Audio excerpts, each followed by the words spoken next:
சேரன் மற்றும் அரையன் என்பதன் திரிபே சேர்வராயன். அரையன் என்றால் அரசன், அதாவது சேரர்களின் அரசன் மலை.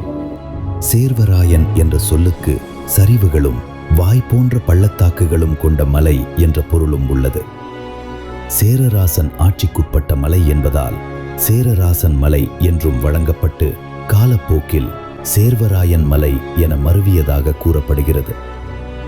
ஆனால் அதற்கு முன்பும் இந்த நிலம் பல பெயர்களால் அழைக்கப்பட்டது.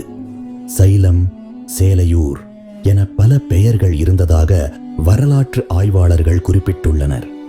ஏத்தாப்பூர் செப்பேட்டிலும் இந்த பகுதி சாலிய சேர மண்டலம் என குறிப்பிடப்பட்டுள்ளது.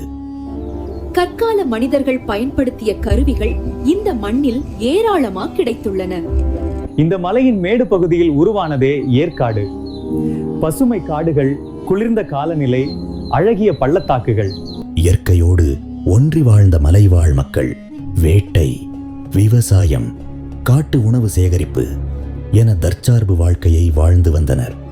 சேர்வராயன் மலை வெறும் மலை அல்ல, வரலாறும் இயற்கையும் மனித வாழ்க்கையும் ஒன்றாக கலந்த உயிரோடு வாழும் உலகம். தொடர்ந்து எங்களோடு இணைந்திருங்கள். இன்னும் சொல்லப்படாத உண்மைகள் நிறைய இருக்கு. நன்றி.